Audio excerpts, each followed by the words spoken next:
Welcome to It's All About the Questions, where learning to ask the right questions can help you achieve lifelong success. Now, here to help you ask all the right questions is award-winning author, international speaker, and business strategist, Laura Stewart. Good morning, afternoon, and evening, everyone, and welcome to the show. For those just joining for the first time, the reason I always say good morning, good afternoon, and evening is because I never know what time zone you are in listening to me either live or on Memorex, as they say, via podcast, because I have listeners, I have fans from around the world, and time zones are very fluid when you can do things like streaming. And my guest today is Heather Margolis, and she is not even in the same time zone as me right now. And the joy that I have when I get to do this show with my guests and for all of my listeners is the emails, the texts, the social media posts that I'm getting. I got a comment the other day from somebody that said, "Oh my God, I never thought of that in that way before. You've changed the way I'm thinking, and I feel like I have hope and possibility again."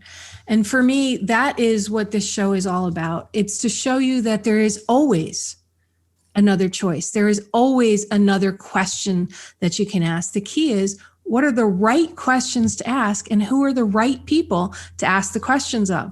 I've been fortunate in my life that I have amazing people that come into my life, and I'm a really great networker. So I can tend to meet the people that I need that have the skills that I want. And Heather is one of those people I've known for a lot of years.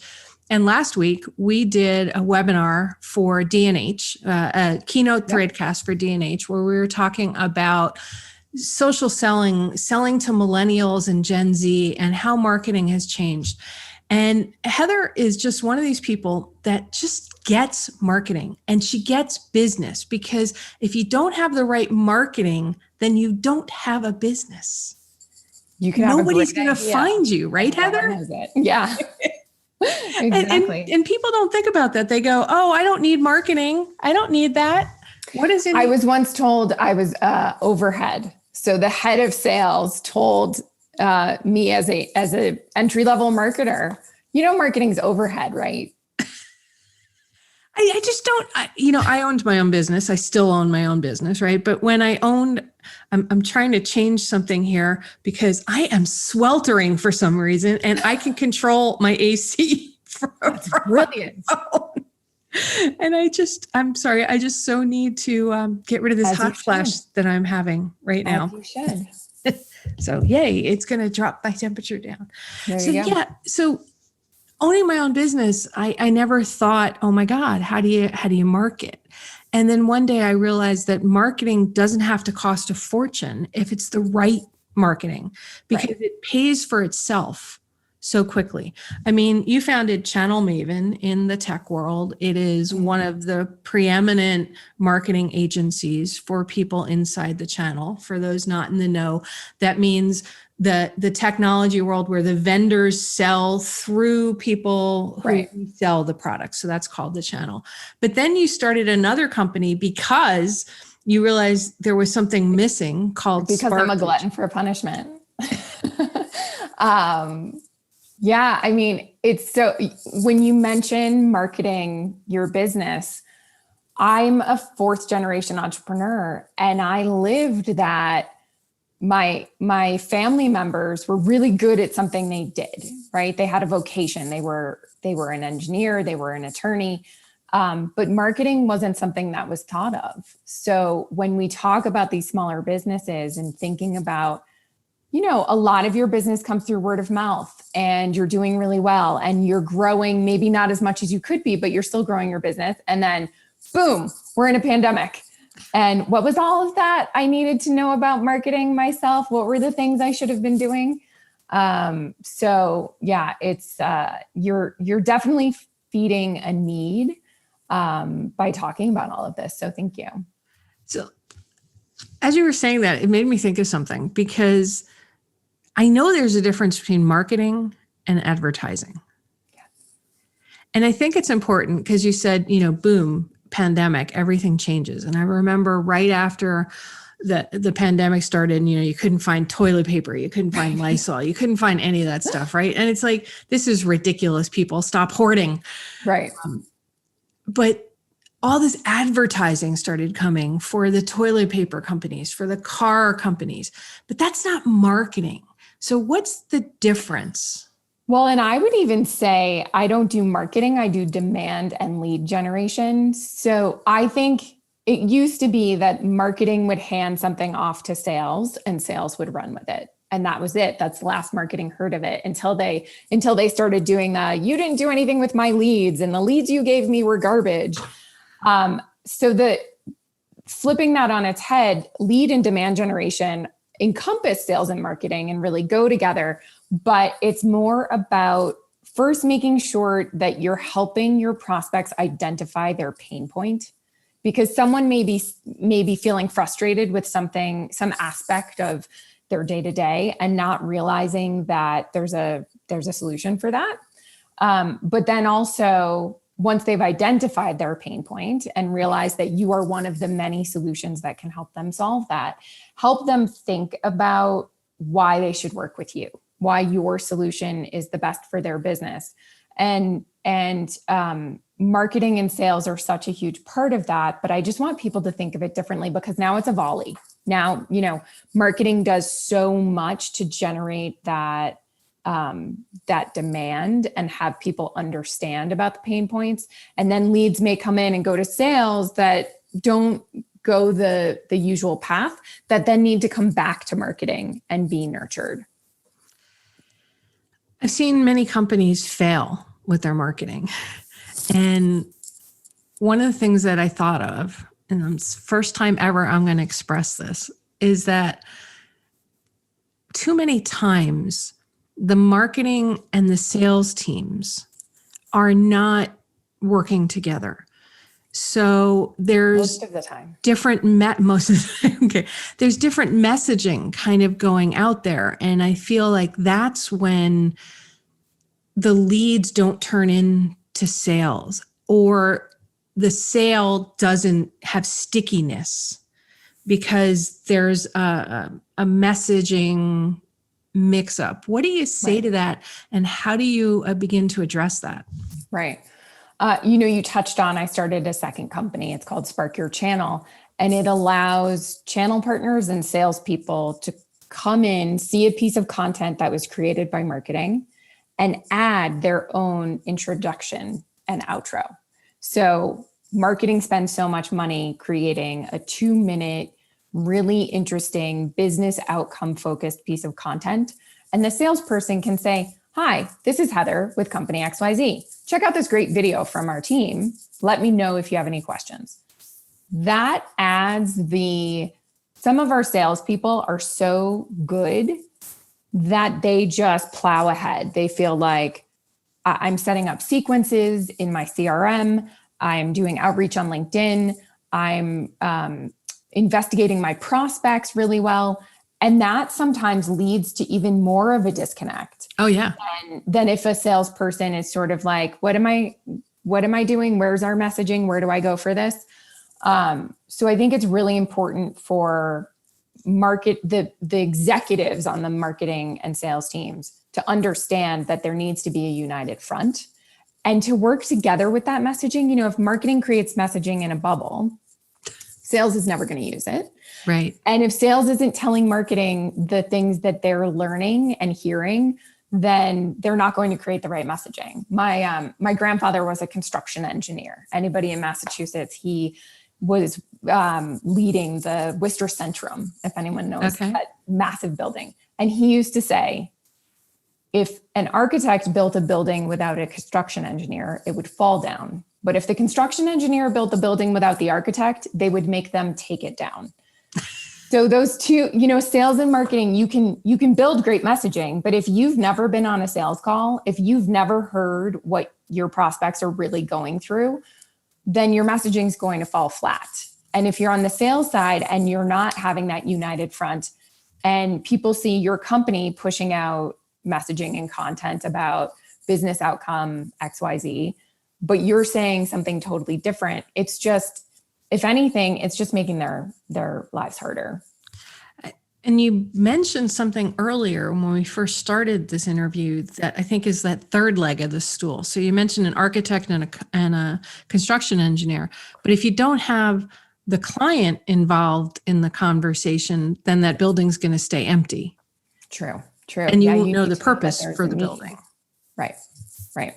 So how do you begin to make sure that what you're doing will have a better chance of providing fruit? A/B testing is huge. Talking to your customers before you ever build anything. Explain A/B testing for those that might not know. Yeah. So let's say you're sending an email or you're developing a piece of content. Send 5% of your list one subject line and 5% of your list another subject line. And whichever subject line does better, that's the one you lead with. But even before that, we talked to over 100 partners before creating Spark, because all we heard was usage on through channel demand generation programs, which we as Channel Maven have been doing for years, is very low. So we needed to understand before we ever wrote the first line of code, why partners weren't using it. Was there a need, or were we filling a void that the vendor had? The vendor wanted partners to be better at demand generation.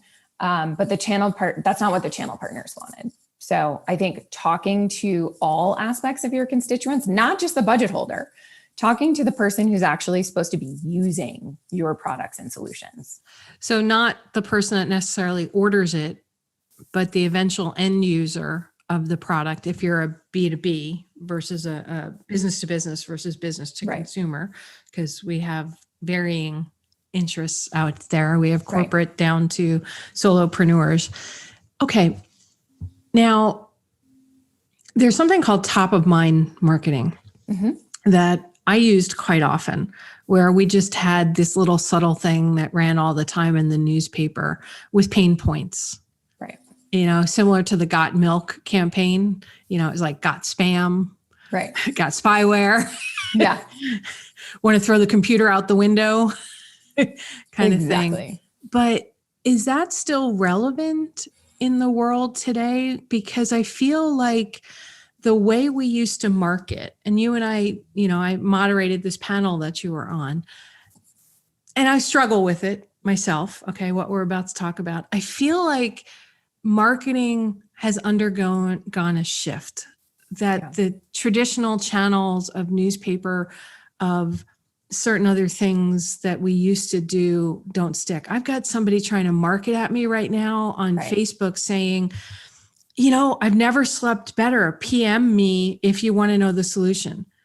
And I'm just like, why is this effective that I have to PM you and then hear about it? It feels like it's one of those schemes.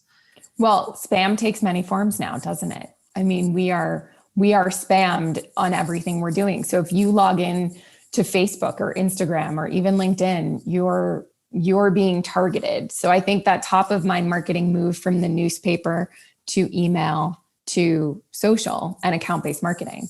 Okay. There are ways to do it right. And in the last 6 months, 7 months now, what year is it? I think I've said the word authentic more than 1,000 times. We all know that you're trying to sell to us. It's okay. Do it in a respectful way that makes me realize that I'm not an idiot. Like, I know my business better than you do. You know your solution, but ask me questions. Don't just assume I have that pain point or that you're going to knock it out of the park the first time we talk. Like, listen more than you talk. Okay. So what makes effective? That's not really where I want to go with the question. Social media changed the landscape because it's so immediate. There's no waiting. You know whether something's going to work quickly or not. Right. I stink at it. I will be the first person to admit it. I'm so much better in person. I can sell anything in person, but that's not how it works. So if somebody wants to begin to be effective on social media to attract perhaps varying age levels, Sure. because the market's shifting, what would be the first thing you would tell somebody to start doing? I think the first thing you want to do is make sure that your profile presents you on any of the platforms. Make sure your profile presents you in a way that you want to be, that you would present yourself in person. So I tend to, LinkedIn is very much my business account. That is where I'm communicating only with people that I know through business for the most part. Mm-hmm. So I have my corporate headshot.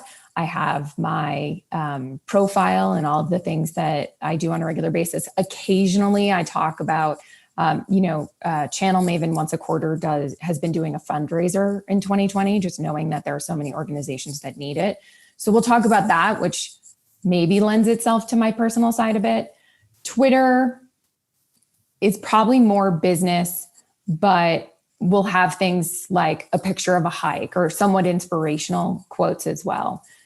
Facebook's very personal. I'm now connected to a lot of people I know through business there, but they know when they go there that they're going to get more of a personal side of me. So I would say to everyone to set up your accounts the way you want to be perceived on those levels. So you can be a little bit more personal on Facebook, much more corporate on LinkedIn. Then start connecting with the people that you already know. So everyone out there has a customer list that they have worked with over however old their business is, 20 years. Go back and find those people on LinkedIn and reconnect with them. Don't be offended if you connect with somebody on Facebook and they don't connect with you. I tend to reserve that for people who I've actually met. Right. It could be a virtual meeting. We could have been on a phone call like this. But I definitely am not just, I post pictures of my kids. I'm not letting anyone and everyone join. And then as you start to connect with those people, listen to them. What are they posting about? What do they care about? What are their concerns? We need to get back to a place where we're having an actual relationship with someone. And now, especially in the midst of a pandemic, that is very much on social or on video.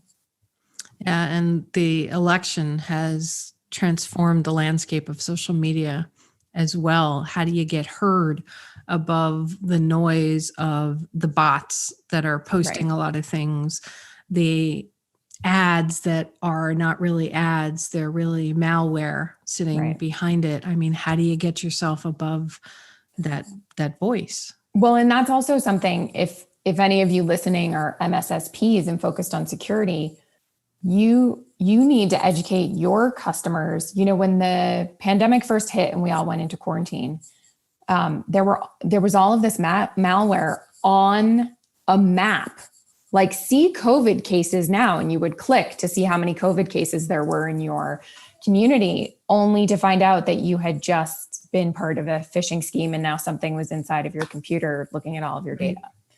So it's important, even if you're not involved in social, it's important that you as MSPs or MSSPs can understand what's going on so that you can alert your customers to that type of information. And for those of you who are watching this, who are not in the tech world, like Heather and I have been for a very long time and stuff, MSP is managed service provider, MSSP is managed security service provider. Yeah. And a lot of those who follow me are in the tech world, and you have to look at things very differently. And there's a lot we can learn from that. As Heather, you just mentioned this, you click on this map because you think it's really cool. And people are like, oh, it's on Facebook, it must be okay. It's on social media, it must be okay. No, it's not. And by the way, all of your friends are clicking and sharing it because they don't realize they just shared something potentially toxic to your computer with you. Well, that makes it even harder, right? If you're trying to market through social media, and I know one of the things that you and somebody else I've had on my show, Ashlyn Silva, talk about, the whole social selling is looking at hashtags and trends that are going on and thinking about how you can apply your messaging into that.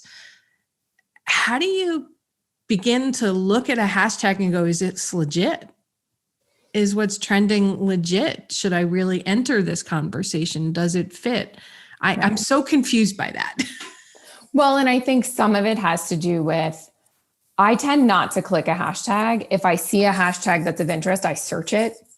And then I can see all of the people who are talking about it, so that will potentially alert me to something that's not above board. I also try to use this similar hashtags all the time. So I talk a lot about channel marketing. I don't know the last time I posted something when there wasn't a channel marketing hashtag. So I think just being aware and being cautious and not just clicking without thinking about it. And it's hard. It's, if any of you are in consumer products, you're not hearing the things that we're hearing on a regular basis in the IT world. So just making sure that you're cautious, and that as you think about the way you market to your customers, making sure that you're not putting them at risk as well. I have this like three thoughts going through my head at the same time based on that. And I'm trying to figure out the best way to have you elaborate on the whole social media marketing idea.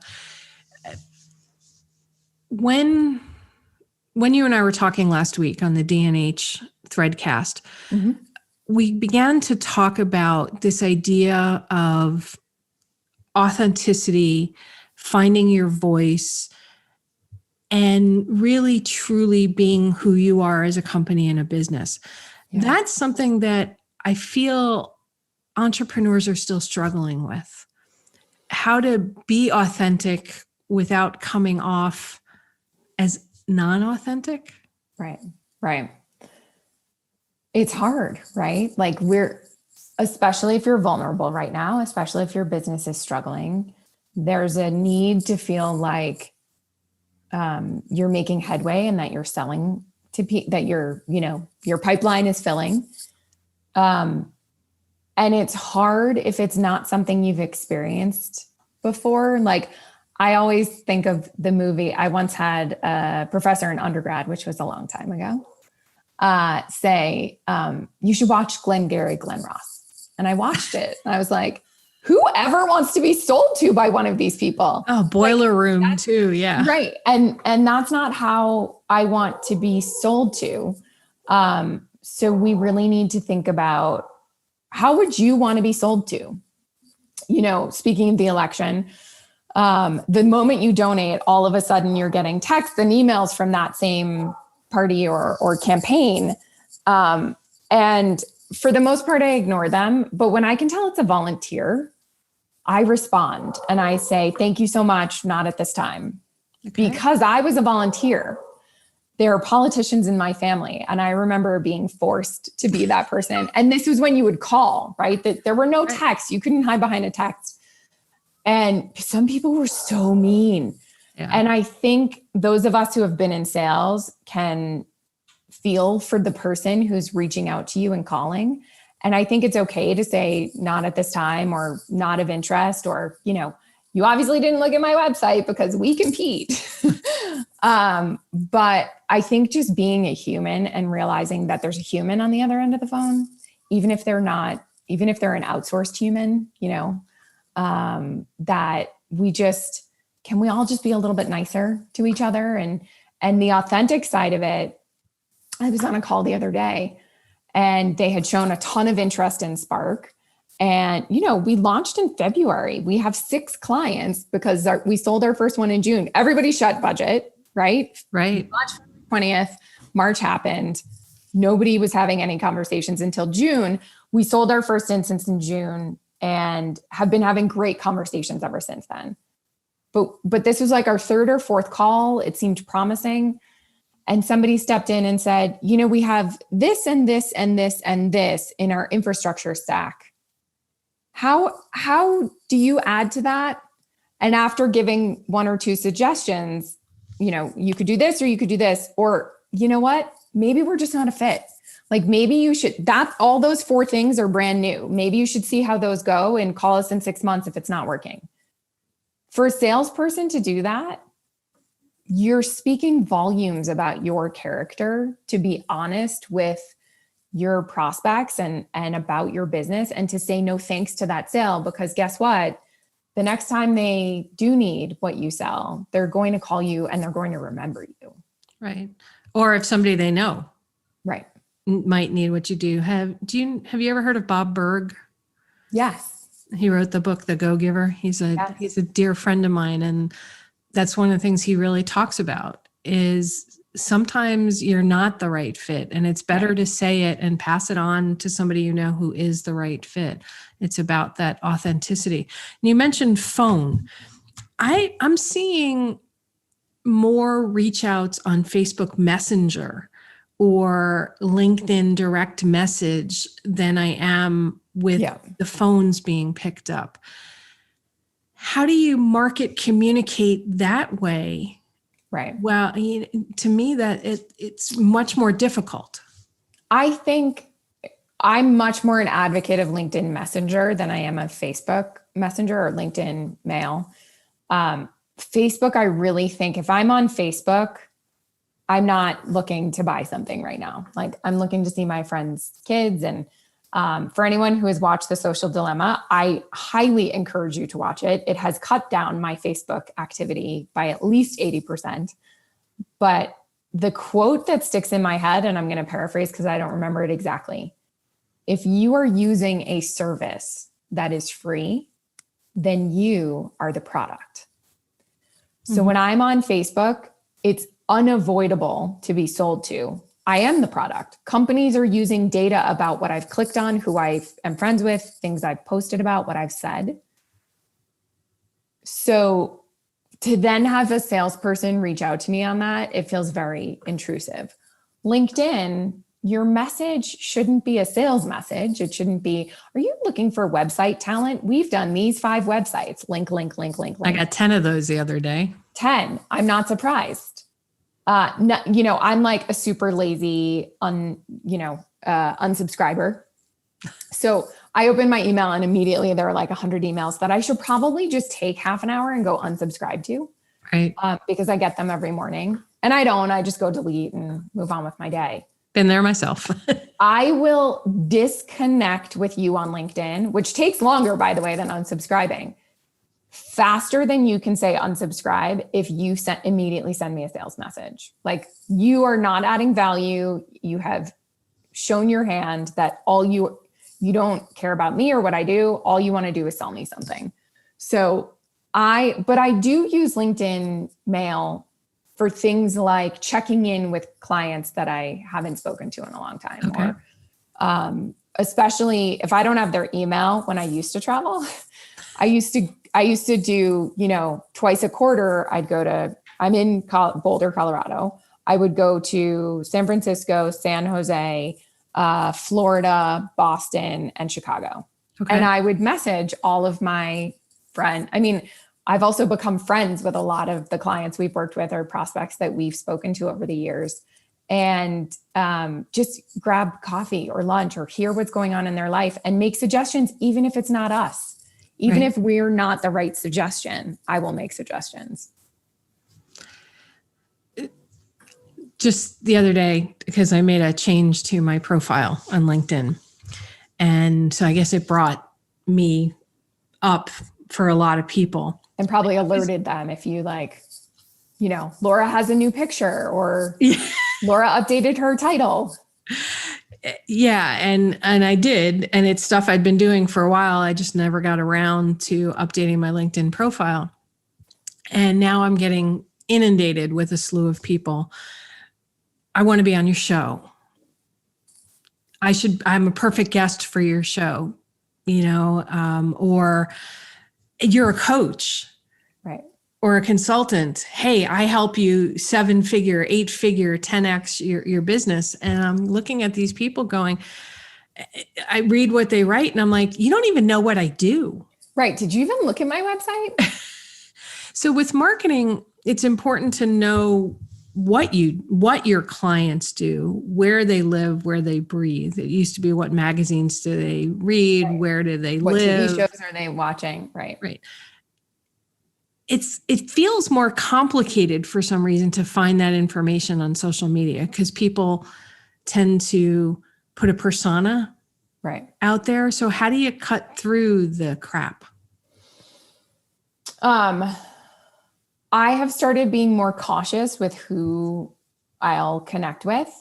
I also never make a purchase without first doing research. So let's say somebody sends me that message and they have identified a pain point that I'm having. I'll then go out and look for other options or I look at who they're connected with. If they have messaged me on LinkedIn, I click on them and see how many connections we have in common. And I'll ask, I see that you're connected to so-and-so. They just reached out to me. Are they someone I should be talking to? And I think it's important that everyone does their own research as well, because anyone can claim to be an expert in anything, right? My favorite is when someone reaches out to me and says something like, we're a digital marketing agency and we can increase your level of connections by blah, blah, blah, blah, blah. And it depends. Like if they catch me in a grumpy day, sometimes I'll just disconnect. But if they catch me in a mood, I'll respond back and say, wow, thanks so much for that. My company actually is a digital marketing agency, which if you looked at our website, you would know. And we are more than happy to help coach you with how to connect with people on LinkedIn in a more authentic way. And usually I don't hear back, but every once in a while I'll get the thank you. And you could feel the person in the background, that they're typing that feeling totally cowed. Right. Like maybe I should have actually practiced what I preach and done my research first. So for the people listening on the show, when they want to make sure that they don't do those things right, that we've talked about, that they do things that set them up as an expert, as their product solving the need. Is it a consistency thing? I mean, how long do you think it takes now for something to take root? Because the world seems like it shifts so quickly. Right. I would say first, have faith in the process.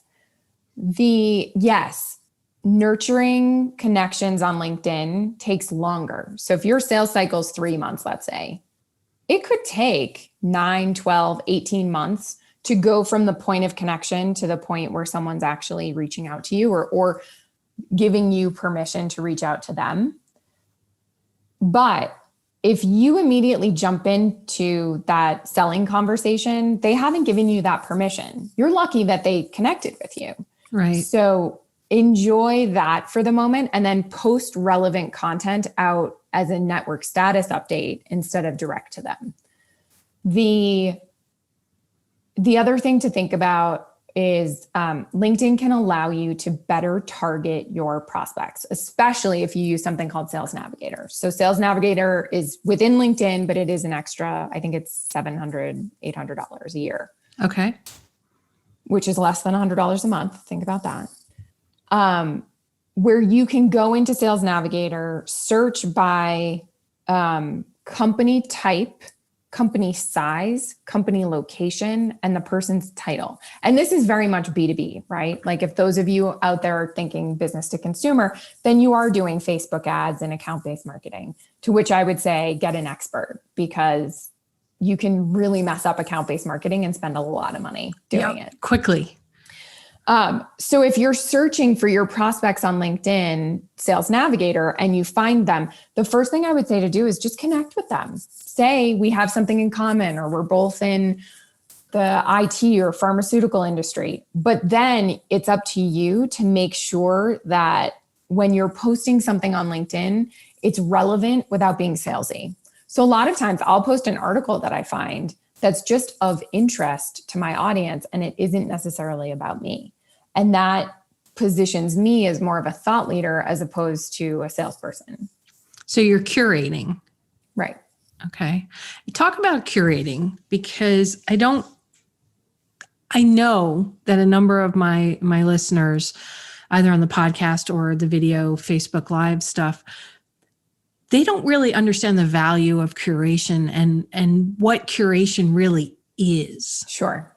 That's not just passing the meme of a cat around. Right. Although sometimes it could be, but not really, right? Right. We used to say, so I first got on Twitter in 2007, I think. I mean, that was when we were just talking about what we had for breakfast, and taking lots of pictures of it. I really feel like if you are focused on pharmaceutical sales, there's so much that happens in your industry on a day-to-day basis that you could be posting about to educate not just the doctors that you're trying to get to prescribe your medications, but also the consumers who maybe are connected with you, who are connected with you because they're your brother-in-law or your friend from high school. So it's just choosing a lane and sort of sticking to that. Certainly you can sprinkle things in about your family or your weekend or whatever, but don't post about drug trials if you're in pharmaceuticals, and then go post about cybersecurity and all of the things that you should be doing to make sure that your technology is secure. Really think about why people are following you, and stick to your audience so that you can curate content and information from other people. That makes you look even more like a thought leader, right? If I said, look, I wrote a blog post, look, I wrote a blog post, look, I'm on a video, look, I wrote a blog post. That starts to feel like self-promotion. And, I should probably stick my foot in my mouth, because since launching Spark, we've had a very busy press schedule, and there is a lot of content with me talking. I finally said to somebody, #, are you sick of me yet? But sprinkled in there are things about our industry and things about that I've gotten elsewhere. So not only am I writing about it, but look at all these other people that are writing about it. It just sort of makes it feel like there's a groundswell, as opposed to, hey, this is just what I'm doing. I feel like there's such a fine line between self-promotion and marketing. Mm-hmm. And I don't know what that line is. I'm going to guess, Heather, that you do. You talk about the male-female perspectives on this as well. Here we are, 2 women in it. You're one of the top women in marketing in the tech world that's out there. Is there a difference between the way men and women market? And is it considered self-promotion more from another than the other? Wow, there are a lot of questions in that one. I know there are. So, just popped in my head there. First, I would say men don't apologize. Like, they're sort of anytime. So I'm raising money for Spark. Anytime I get on the phone with an investor and I have to start to talk about who I am, if they don't know the channel, if they don't know channel marketing, I say to them, this is the uncomfortable part where I have to tell you I'm kind of a badass. And I was a super shy kid and got made fun of a lot for a lot of things. I'm not going to go there, but and it's funny, if I'm connected to someone on Facebook who knew me when I was in elementary school or middle school or even high school, they're sort of surprised that I became a big deal, because I was so if anybody is watching the tech bar for OIT on Thursday, you're going to see a picture of me in high school. It will explain everything. So I feel like it takes me a lot to work myself up to feel like I can promote myself. And even you saying that I'm a big deal, I get a little uncomfortable and shift in my seat a little bit. My sister-in-law just came into our industry. So she's known me for 16 years since I've been married to her brother. And she just started working in our industry and was like, okay, I saw your stuff on Facebook. I knew you were kind of a big deal, but I tell people we're related and they're like, oh, Heather Margolis. And that's so uncomfortable. I just, I'm just me and I work really hard. And I think I came from a place where I wasn't given confidence from external resources and had to sort of say, hey, I'm over here. Look at me. I'm right here. And now I'm a total ham. Like I love being on the camera and I love talking about what I know and what I'm good at. But I think women tend to, there's a saying, and I wish Ashlyn or Janet were on the phone because they would know the exact saying. Men talk about things as if they know about it, and women won't talk about it unless they're asked about it or something like that. Women need to know the exact right answer before they'll answer. And I think for anyone out there, male or female, who is lacking that confidence, you just have to ask your peers, ask your friends, what am I good at? And promote that and research it and get really good at it. Don't just assume that the answer that you gave a decade ago is the answer that is the reality today. You mentioned Janet Shines. And I'd be remiss if we did not. Hey, Janet, by the way, because I know you watch all the time. Thanks for introducing us. Yes, absolutely. We've known each other periphery before, but it took Janet for us to actually go, and Dina. We should talk. And Dina Moskowitz as well. Another great SaaS CEO, female SaaS CEO. I feel so fortunate. It's unfortunate we can sort of count them on two hands, Yeah. But like, oh, she's a SaaS CEO. There aren't many. Yeah, we could go through the litany, Michelle Ragusa and McBain. We can just keep going on and on and on. And, Janet is a massive proponent of women in tech and women in general. And I'm grateful for her friendship over the years. Dina Moskowitz as well of SaaSmax. These are very strong women that have entered into fundraising areas, investor areas for their companies or other companies. Janet is this maven like you, channel maven, your company, this amazing arena of standing up for what's true and being who they are. I mean, I love the fact that Janet, when she's asked to do a keynote, lets the person who's hiring her pick the color of her Converse sneakers that she's going to wear on stage. It's her thing. You're sitting there wearing a t-shirt that says phenomenal woman, and you are, but yet you just said that it's a struggle for you to at times accept that's who you are. What do you say to yourself and to my listeners out there about that?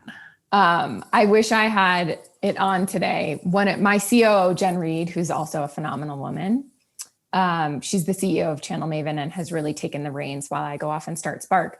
When I had my first, what the am I doing right now? Like I have a 2-year-old and a 4-year-old and a 12-year, almost at the time, 11-year-old company. And I'm about to start a SaaS platform and I don't write code. She sent me a bracelet that on the inside, like on the outside, it just looks like a bangle. On the inside, it says, keep going. Word that starts with an F. Right. And I think a lot of the positives and negatives of being an entrepreneur or a doctor or a stay-at-home mom who's dealing with COVID right now, right, is all about encouraging yourself on a regular basis. Men don't need that sort of external encouragement. We talk about, some men don't need that. I should say, I know plenty of male entrepreneurs who at times are also having imposter syndrome. And I just think that it's a feeling of missing something, not being good at something. So my husband's an entrepreneur. I now own 2 companies. I have 2 toddlers at home, and I oversee between my 2 companies about 25 people. I'm not going to be good at all of those things every single day, but I need to be okay with being good at the thing that is the most important or the most complicated that day. So as we were getting on the phone, I heard my 4-year-old screaming from the like I'm on the second floor. There's a first floor between us and she's all the way downstairs in the playroom, Right. screaming, to which I texted our au pair, please put on Sesame Street. Not something I would do on a day-to-day basis. Like, they don't watch TV during the week. It's a special thing, but I was about to get on a podcast with Laura and I need quiet. So guess what? Not being an awesome mom, but being an awesome entrepreneur today or in this moment. And I think that women tend to feel like they've failed if they're not awesome at everything all the time. And I don't know where that comes from. Maybe we should get a psychologist on the phone next, but wherever it comes from, we need to just think about letting it go a little bit and being really good at one thing in that moment. People talk a lot about work-life balance. I don't see it as like, well, I work 9 to 5 and then I'm with my kids. And then my 2-year-old has a checkup in an hour. So in an hour, I will be a really good mom and a bad entrepreneur, but it's okay. It's about designing your life, right? Yeah. Cheryl Lu Sheng, she wrote The 24-Hour Woman. You and Cheryl should meet. You guys would just That'd be awesome. love each other. She's in Singapore. And I asked her once, because she teaches this and helps corporations way before flex time and work from home was the thing. She was helping corporations do this stuff. I asked her about this idea of balance, and she said there's no such thing. And she talks about this, right? This is her thing, is about the 24-hour woman. And she asked me if I'd ever been on a sailboat. And I went, yeah, I have. And she says, well, do you ever notice that a sailboat doesn't go straight? Right. It kind of tacks left, it kind of tacks right, all with an end goal in mind. And she said, that's really the balance, is knowing that sometimes in your career journey, in your life journey, you're going to go a little more to port, come back to center, maybe go a little more to starboard. The important thing is to always come back to a center line at some point, keeping in mind that there's more than just what's to the left or to the right. And I thought that was a really interesting thing. Well, and it absolutely is. I love that. It also makes you realize how important it is to, it sounds cliche, but you have to save yourself first, right? Put on your mask first. I am very good at self-care. I mean, there are times where things are crazy and I just need to go do a 10-minute meditation, or I need to do yoga, or I pulled my back out and I need to go to the chiropractor. It also reminds me, I have a very good friend, talk about a phenomenal woman, Claudia Batten, who is a multi-time entrepreneur and is now leading entrepreneurial efforts for New Zealand, people from New Zealand in the US. She wrote about the squiggly line. Like your success doesn't go from here to here. There are a lot of things that happen in between that, as long as you're living a life where you are content, you might not always be happy, but as long as you are finding happiness along that journey, it really is incredibly important. If you're not enjoying what you're doing, change something. Oh, I love that. I love that. And I think I would be remiss, because I know that phenomenal woman shirt means something to you. Yes. Let's talk about that. I mean, you are a phenomenal woman. Well, thank you. You are as well. I think all women are phenomenal women. Yeah, I mean, we all are. Whether you've come from a really challenging place and put yourself through an associate's degree and are working a job where you're more physical. First of all, thank you. And I'm sorry you're dealing with a pandemic right now, but any woman is a phenomenal woman. You just have to realize that and embrace that. So this t-shirt came from last year. Salesforce.com was giving these out at the Women's Leadership Council, which is an event that BAPTI Channel Focus does every year, usually live. And this year they're doing it virtually. I wish I had the dates on the top of my fingertips, but I will send those to you, which is amazing because now transportation is not an issue. Travel is not an issue. Getting budget from your manager is not an issue. It's such an amazing event. Their space is limited because they're actually speed mentor sessions. So a bunch of executives, myself included, mentor each of the attendees for 15 minutes and try to just sort of get them out of their own head and thinking about a path forward. So it's awesome. I love that event. Oh, I love that. Whenever I deliver keynotes, one of the things I always did was laser strategy sessions. Mm-hmm. So I would offer to all the attendees, depending on the event that was laid out, I'd go to a certain corner and they could sign up for 15-minute sessions where we would just laser focus on something for 15 minutes. I love that Salesforce is doing that. I love Salesforce. They're a great company that really gets marketing, right? They get authenticity. They were cloud before cloud was cool, right? I remember as an employee of a company that partnered with Salesforce, going to Dreamforce and seeing all of these little, people walking around with costumes on that said no software.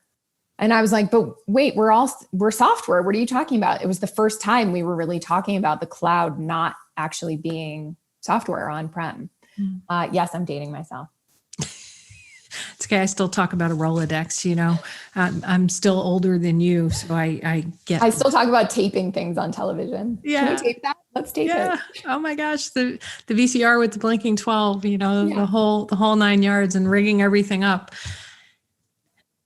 Where do you think marketing is going? I think it really is, even for B2B, about being more personal. I don't want to say authentic again, but people are now so used to being sold exactly what they want, right? I go click on a pair of shoes that I see at Neiman Marcus. The next time I go to Facebook, I'm going to see the shoes are following me. Like, oh, right. I didn't buy. No, I'm not going to buy them this time. And then I come back and they're there again. If consumer advertisers can target me so well, then B2B marketers need to figure out how to do the same and to make sure that I am the right target. If I'm grumpy and I'm willing to take time out of my busy day to tell someone exactly why they shouldn't market to me because I sell the exact same thing, or that I can sell them something to help them with their pitch, then you really need to be spot on when you're talking to your audience about what it is that they need. Yes, it takes more time to research, and you might have a pool of 100 people that you're researching in a week instead of 5,000 that you're just blasting a message to. But of those 100 people, you're going to get a better response. I love that. It's not about marketing to 1,000 people. It's marketing to the right 1,000 people. Well, and I wouldn't even call it marketing. Nurture that relationship. Maybe they don't need what you sell right now, but build a relationship with them so that when they do need that, you're the person that they're calling. I love that. Heather. How can people get in touch with you? Sure. Any questions? I know you. And we're also doing office hours right now. We feel like everyone's sort of in this pivotal place where they're transitioning or they're changing their business, or their business is too busy and they feel like they're, losing it all.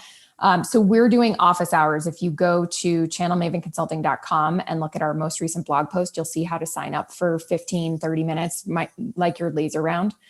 And then LinkedIn. So it's linkedin.com/in/Heather K Margolis. I always use my middle initial K. Otherwise, you'll Google me and find Cindy Margolis, which any of the men out there might know who that is. She's not a consultant. Okay. So say those two ways to get in touch with you one more time, because some people are listening on podcast, not visual. Totally. If you just Google Heather K Margolis, you will find a multitude of ways to get in touch with me. LinkedIn, our websites.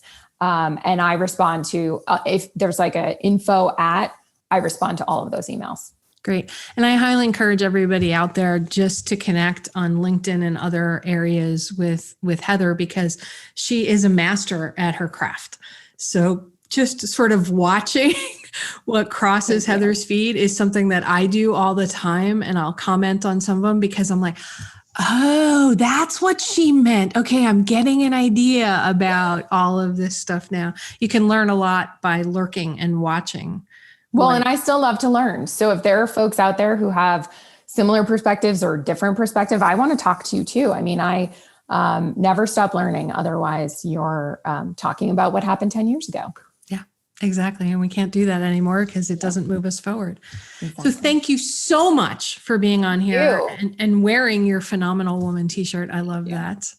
And, grateful as always. And I know we're going to be staying in touch and maybe doing some more stuff together, but you made me think a lot today, and you shifted my perspectives on sort of this Luddite thinking that I was having. Like, I like the old ways of marketing, but it's because I didn't understand how best to use what's out there now. So thank you for that. Thank you. Thanks for having me. I really appreciate it. Yeah.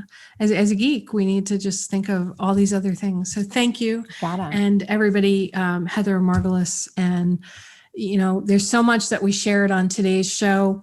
I hope you've got some nugget that you found in it that is helping you.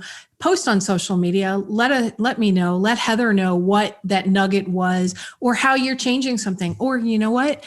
If you have a question that you just is coming up for you, type it in the Facebook Live, type it on social media, tag us on it. And I know, Heather, I'm putting words in your mouth here, but I know you'll answer a question that somebody has, and as I will too.